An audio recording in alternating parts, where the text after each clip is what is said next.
اللہ تعالیٰ بندوں کو آزماتا ہے، پرکھ کرتا ہے، امتحان لیتا ہے، طرح طرح کی نعمتوں سے اسے مالا مال کرتا ہے، کاروبار وسیع ہو جاتا ہے، اس کے لیے دولت کے انبار لگ جاتے ہیں، دنیاوی مال و اسباب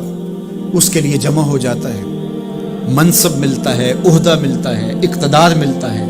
شان و شوکت ملتی ہے، لوگوں کے دلوں میں اس کا گھر بنتا ہے، تو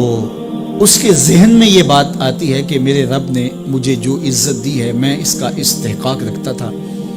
اور میں اگر اس لائق نہ ہوتا تو مجھے کیوں نوازا جاتا، تو گویا میرا رب میرے اوپر راضی ہے۔ اور پھر جب محفل نعت میں مہمان خصوصی بھی بن گئے تو پھر تو ان کے نفس کو اور تسکین مل گئی۔ جب پیر صاحب نے بھی ان کو ہی اہمیت دی تو پھر انہیں لگا کہ واقعہ ہی ہمارا رب ہم پہ راضی ہی ہے، تبھی تو ہمیں مذہبی طبقوں کے اندر بھی اہمیت مل رہی ہے، حالانکہ وہ جانتے ہیں کہ ہم نے یہ دولت کیسے حاصل کی ہے،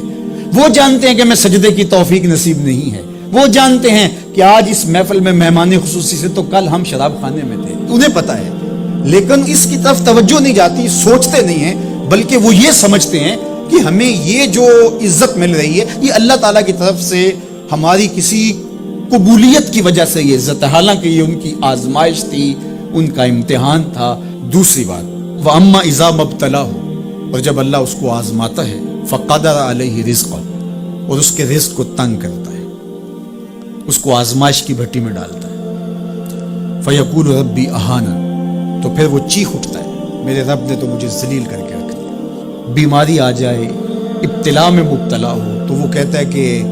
میرا رب مجھ سے ناراض ہو گیا، تو یہ انسان کی کج فکری، ایسا نہیں ہے۔ کسی شخص کو دولت کا دیا جانا یہ اللہ کی رضا کی دلیل نہیں ہے،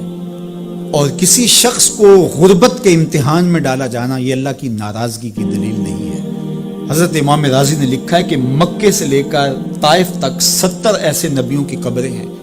جن کی وفات صرف بھوک کی وجہ سے ہوئی، تکلیفوں میں، آزمائشوں میں، امتحانوں میں، ابتلاؤں میں اس کے بندے رہے۔ میرے اور آپ کے آقا و مولا حضور ختمی المرتبت کے گھر میں کبھی برابر چولہا نہیں جلتا تھا،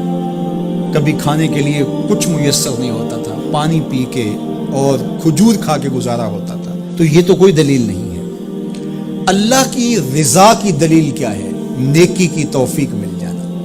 اور اللہ کی ناراضگی کی دلیل کیا ہے؟ کسی شخص کا گناہ پہ دلیل ہو جانا۔